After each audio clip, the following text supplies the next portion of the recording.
할렐루야. 오늘 주일 아침 주시는 하나님 말씀은 사도행전 7장 45절부터 60절까지의 말씀 되겠습니다.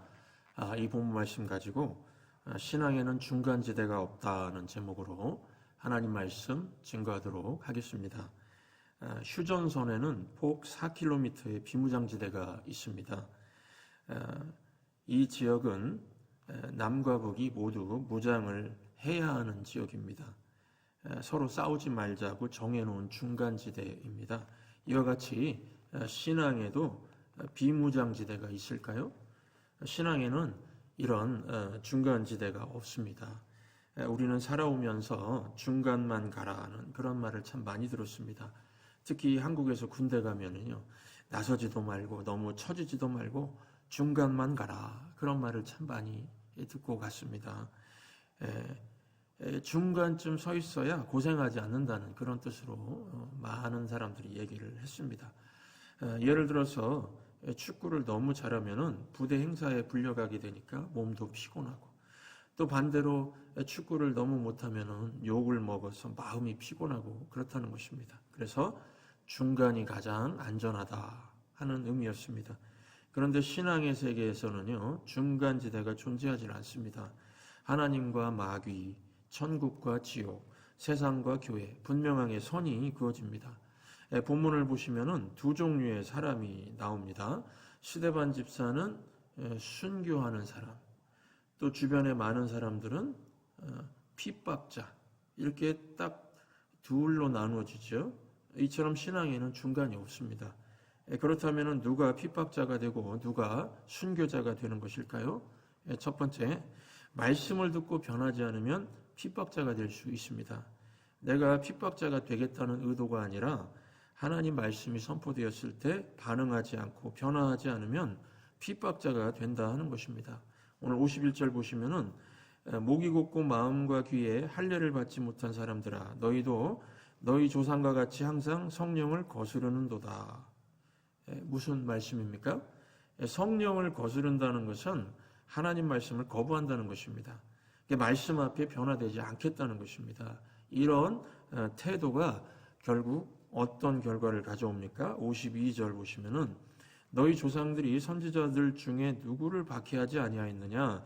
의인이 오시리라 예고한 자들을 그들이 죽였고 이제 너희는 그 의인을 잡아준 자요 살인한 자가 되나니. 이 살인자 핍박자가 되는 결과가 되었다는 것입니다. 처음에는 단순히 하나님 말씀을 건성으로 듣는 정도였습니다. 말씀 듣고 한쪽 귀로 흘려버렸습니다. 마음으로 반응하지 않았습니다. 그런데 그 결과가 핍박자가 되는 것이었습니다. 이런 의미에서 본다면은 핍박자는 하나님의 말씀에 반응하지 않는 사람이므로 누구나 핍박자가 될 수 있는 가능성이 있습니다. 그래서 말씀에 대한 태도가 너무너무 중요합니다. 오늘 54절 말씀 보십시오. 그들이 이 말을 듣고 마음에 찔려 그를 향하여 이를 갈거늘. 스데반 집사의 설교를 들었던 예루살렘 사람들은 말씀을 잘 아는 사람들이었지만 하나님 말씀 무시했다는 것입니다. 여러분들은 제가 하나님 말씀을 전해도 막 이를 갈지는 않으시잖아요.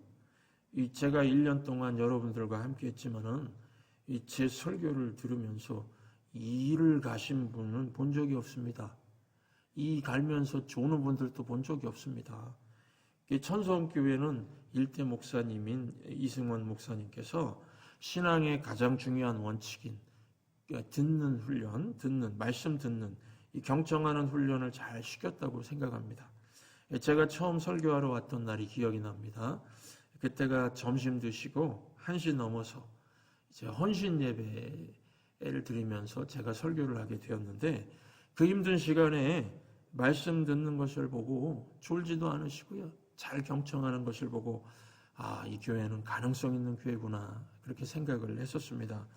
여러분, 말씀을 듣는 것 자체가 심판의 의미가 있습니다. 신명기 28장을 보시면은 하나님의 말씀을 듣고 순종하면 축복이 임하지만 하나님의 말씀을 듣고 거절하면 저주가 임한다고 나옵니다.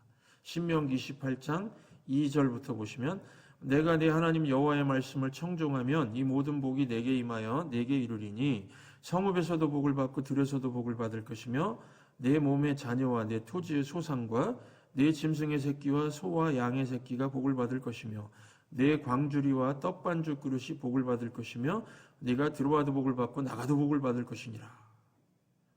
그 반면에 말씀을 듣지 않으면 어떤 결과가 올까요?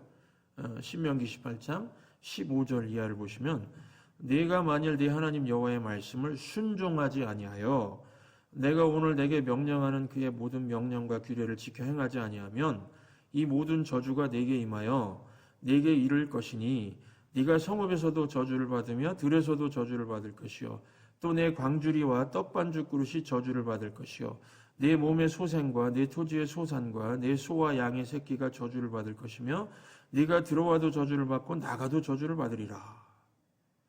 이 복과 저주, 이 복과 저주 이 두 갈래길로 갈라지는 기준이 무엇입니까? 말씀입니다. 말씀을 듣느냐, 어떻게 듣느냐 하는 태도에 있다는 것입니다. 그러므로 말씀이 들리는 것이 신학의 시작이고 이를 듣고 변하지 않는 사람은 저주를 받게 된다 하는 것입니다.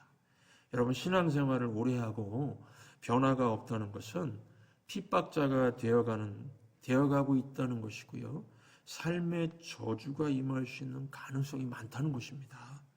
그래서 세상에서 가장 무서운 이야기는요, 무슨 전설의 고향 그런 스토리가 아니라 말씀을 들었지만 변화되지 않고 있다. 그런 이야기입니다. 왜 그렇습니까? 이 하나님의 저주가 임한다는 것은 가장 무서운 것 아닙니까? 역사적으로 볼 때 이거는 증명이 된 이야기입니다. 소련의 스탈린, 독재자 스탈린은요, 2330만 명을 죽였습니다. 스탈린은 이 젊었을 때 신약 성경을 암송했던 젊은이입니다. 그런데 말씀 앞에 변화되지 않으니까 살인자의 핍박자가 되었고 비참한 인생, 지옥 형벌의 저주를 받게 되는 인생이 되었습니다. 또 북한의 김일성이 이 자기 동상을 세운 곳 있죠. 그곳은 원래 장대현 교회가 있던 자리였습니다. 김일성 할아버지는 장로님이셨고 또 그 엄마 아빠 부모도 신앙이 참 좋았습니다. 그러니까 장대현 교회 가서 하나님 말씀을 들어야 하는데 하나님을 모셔야 할 자리를 부수고 자기 동상을 세웠습니다. 그리고 북한에 있던 2830개의 교회를 다 무너뜨렸습니다. 핍박자가 되었습니다. 교회의 원수가 되었습니다. 그래서 김일성 가문은요, 한국사에서 세계사에서 아마 두고두고 욕을 먹을 것입니다. 저주스러운 가문으로 남게 될 것입니다. 여러분, 하나님 말씀이 들리면 나타나는 현상이 마음의 찔림입니다.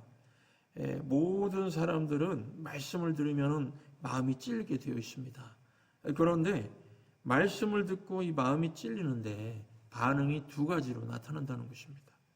오늘 본문 7장 54절 보시면 그들이 이 말을 듣고 마음에 찔려 그를 향하여 이를 갈거늘, 마음이 찔리고 나서 분노하는 사람이 있습니다. 또 그런데 사도행전 2장 37절 보시면 그들이 이 말을 듣고 마음에 찔려 베드로와 다른 사도들에게 물어 이르되 형제들아 우리가 어찌할꼬 하거늘, 이 말씀을 듣고 회개하는 사람도 있습니다. 사도행전 당시만 그런 게 아니고요, 지금도 마찬가지입니다. 여러분들, 이거 남 얘기가 아닙니다. 내 얘기입니다. 우리 얘기입니다. 내가 말씀 듣고 마음에 찔림이 있었는데 회개하고 변화되지 않으면 핍박자가 될 수 있다는 것입니다. 그래서 복이 아니라 저주가 임하는 인생이 될 수도 있다는 것입니다. 가룟 유다는요, 예수님의 제자 중에 가룟 유다, 예수님 말씀 듣고 변화되지 않으니까 3년 만에 핍박자가 되었습니다. 그래서 하나님 말씀 듣고 마음에 찔림이 있을 때 회개하는 자세가 중요합니다. 우리 교회는 지난 1년 동안 성령 충만을 묵상하고 함께 기도했습니다. 우리가 성령 충만하고 하나님의 거룩한 백성이 되고 축복의 통로가 되는 출발이 어디 있습니까? 말씀을 듣고 그 말씀을 나에게 적용하는 데 바로 거기가 출발선입니다. 성령이 역사하면은 말씀을 나에게 적용하게 됩니다. 그런데요, 이 마음에 찔림이 있지만 회개하지 않는 사람들의 특징이 무엇입니까? 말씀을 듣긴 듣는데 그 말씀을 나에게 적용하지 않고 남에게 적용을 합니다.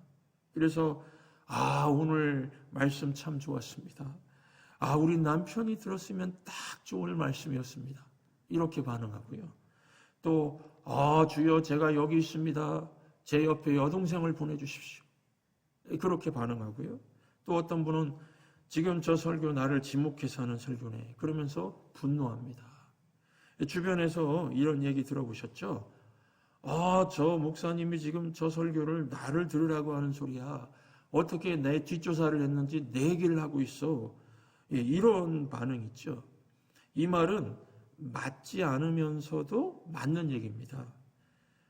왜냐하면 목사는 절대 한 성도를 향해서 설교하지 않습니다. 하지만 하나님의 성령께서 임하시면 그 나로 하여금 듣게 한다는 것입니다. 그러니까 목사는 한 개인을 정해놓고 하는 설교는 아닌데 성령께서 내 자신에게 적용하게 만든다 하는 것입니다. 그리고 내 자신에게 들렸을 때 나의 태도에 따라서 나에게 복이 임할 수도 있고 저주가 임할 수도 있고 내가 핍박자가 될 수도 있고 순교자가 될 수도 있고 그렇다는 것입니다. 여러분, 하나님 말씀은 무조건 1차적으로 내 자신에게 적용해야 됩니다.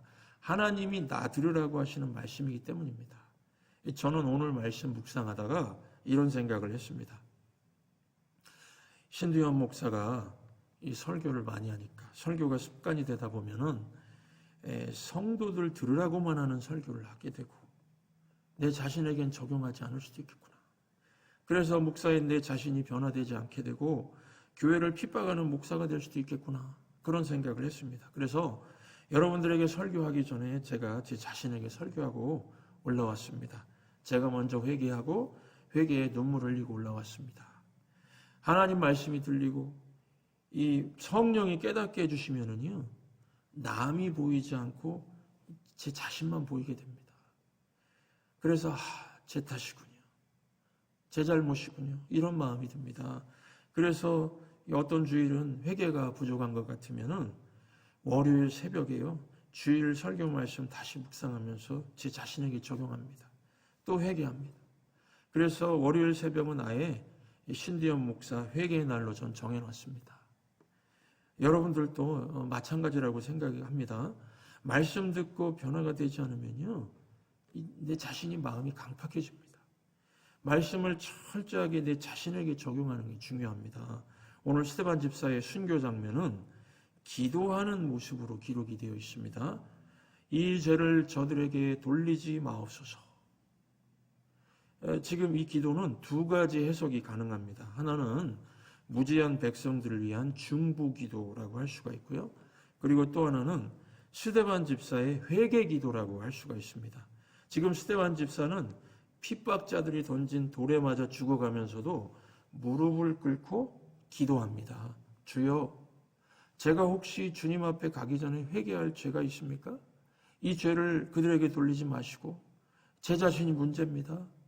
제가 잘못한 게 회개할 게 있으면 가르쳐 주십시오. 깨닫게 해주십시오. 지금 마지막 죽음의 순간에서도 기도하는 이러한 태도를 보이고 있다는 것입니다. 제가 설교자가 되어 보니까요, 이 스데반 집사의 마음을 충분히 알게 되었습니다. 말씀이 들리고 말씀을 깨닫고 말씀을 전하는 설교자는요, 이런 마음이 있습니다. 나 같은 죄인이 이 거룩한 일을 하고 있다니 주여, 혹시라도 이 저의 추악한 모습에 성도들이 실망하지 않게 해주십시오. 이런 마음이 있습니다. 여러분들 지난 한 주 동안 사시면서 10계명 말씀 다 지키고 사셨습니까? 아니면은 어기고 산 것도 있을 수 있겠죠. 여기 있는 저도 마찬가지입니다. 저는 특히 교활해가지고 11계명을 어길 때가 많습니다. 11계명 무엇일까요? 들키지 마라. 들키지 말합니다. 오늘 지금 스데반 집사가 죽음의 순간에서조차 경건하게 무릎 꿇고 기도하는 모습, 이 모습 평생 기억하시기 바랍니다. 저도 기억하려고 합니다. 이 하나님 말씀 들을 때의 성도의 바른 자세는요, 내 자신에게 철저하게 적용하고 회개하는 것에 있다는 것을 꼭 기억하시기 바랍니다. 두 번째는 예수님만 바라보는 사람이 영광스럽게 죽을 수 있다는 것입니다. 기독교 2000년 역사에 순교 열전이라는 것이 있습니다. 순교자들의 일화를 기록한 것입니다.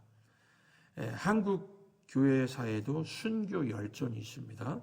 순교자들의 특징을 그래서 살펴보면은 자기가 순교자가 되겠다고 한 사람은 아무도 없습니다. 저도요, 지금 당장 순교자 되겠다고 저는 말 못하겠습니다. 그런데 순교자들의 생애를 보면 예수님을 계속해서 바라보다 보니까 순교의 자리까지 가게 되었다는 것입니다.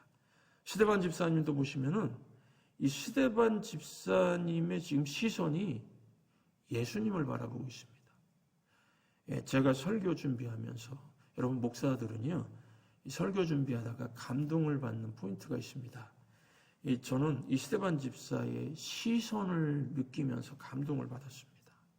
스데반 집사가 예수님을 계속해서 바라보다 보니까 순교의 순간도 평안히 지나가고 있었습니다. 이것을 제가 봤습니다. 이 본문 보십시오. 55절부터 56절 보시면 스데반이 성령 충만하여 하늘을 우러러 주목하여 하나님의 영광과 및 예수께서 하나님 우편에 서신 것을 보고 말하되 보라 하늘이 열리고 인자가 하나님 우편에 서신 것을 보노라 한데, 지금 스데반 집사는 마지막 죽음의 순간에서 예수님을 보고 있었습니다. 그래서 저도 생각했습니다. 지금은 순교하는 것이 겁이 나지만 항상 예수님 바라보고 있으면 나도 순교의 자리에 갈 수 있겠구나, 이런 생각을 하게 되었습니다. 여러분, 예수님을 바라본다는 것은 추상적인 것이 아니라 매우 현실적인 것입니다. 하나님 우편에 예수님이 계신다는 의미가 무엇일까요? 빌립보서 2장 9절 10절 보시면은 이러므로 하나님이 그를 지극히 높여 모든 이름 위에 뛰어난 이름을 주사 하늘에 있는 자들과 땅에 있는 자들과 땅 아래에 있는 자들로 모든 무릎을 예수의 이름에 꿇게 하시고, 예수님이 모든 것을 다스리고 계신다는 것이 바로 주님을 바라본다고 하는 그 고백의 의미입니다. 예수님이 모든 것을 결정하신다는 것입니다. 여러분, 인생이 그렇습니다. 일이 되고 안 되는 것의 문제는 돈이나 환경 등이 결정하는 것이 아니라 예수님이 결정하신다는 것입니다. 그래서 보좌 우편에 계신 예수님을 바라보고 그분을 찬양하는 것이 예배입니다.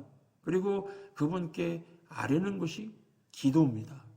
그리고 그분이 나와 동행한다고 하는 고백이 신앙 생활입니다. 우선 그래서 예수님을 바라보면요, 마음에 평안이 있습니다. 스데반 집사님 보십시오. 사도행전 6장 15절 말씀 보시면 공회 중에 앉은 사람들이 다 스데반을 주목하여 보니 그 얼굴이 천사의 얼굴과 같더라. 천사의 얼굴과 같다는 것은 절대 평안의 상태를 누리고 있다는 것입니다. 많은 사람들은요, 문제가 해결되면 평안이 올 것이라고 생각하는 것 같습니다. 하지만은요, 절대로 문제 해결이 평안을 줄 수 없습니다. 스데반 집사는 환경의 변화가 없더라도 마음의 평안을 누리고 있지 않습니까? 그래서 마음의 평안은 믿음의 성숙과 연결되는 것입니다. 말씀 듣고 순종하면서 예수님을 바라볼 때에 마음의 평안이 오는 것입니다. 기억하십시오. 문제를 해결하려면 문제는 해결되지 않습니다. 문제를 바라보는 것이 아니라 예수님을 바라봐야 해결됩니다. 제가 질문 한 가지 드리겠습니다. 세상에서 단위 면적당 유지비가 가장 많이 드는 것이 무엇일까요? 이 여자들 얼굴입니다. 그렇죠? 유지비가 많이 들죠? 이 얼굴이라고 하는 우리말은 영혼이라는 뜻의 얼과 통로라는 뜻의 굴의 합성어라고 합니다. 그래서 멍한 사람 보고서 얼빠졌구만, 그렇죠?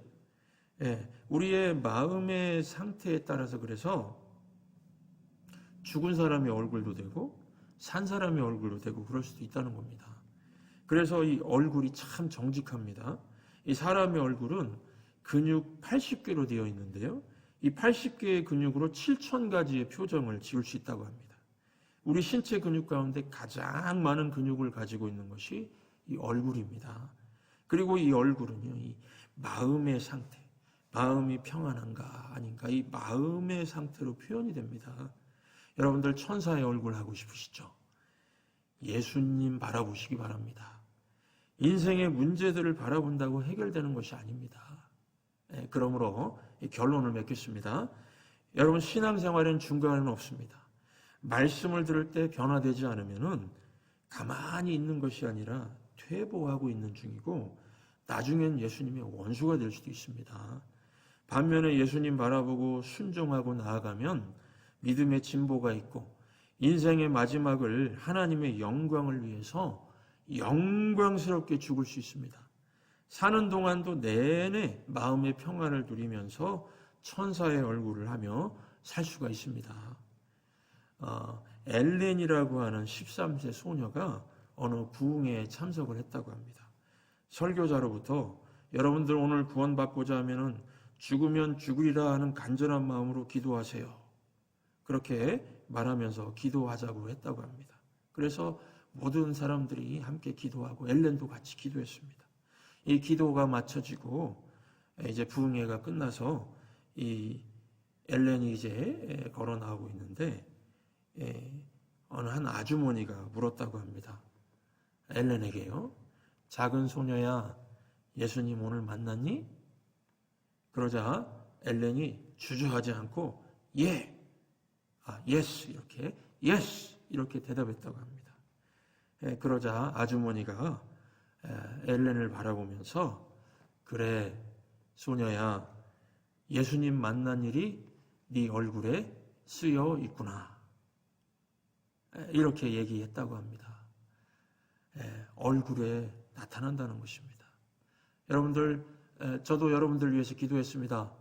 오늘 이 예배를 통해서 여러분들이 예수님 만나시고 천사의 얼굴과 같이 변화되게 해달라고 주님께 기도했습니다. 여러분들 이러한 은혜가 넘치시기를 주의 이름으로 축원합니다.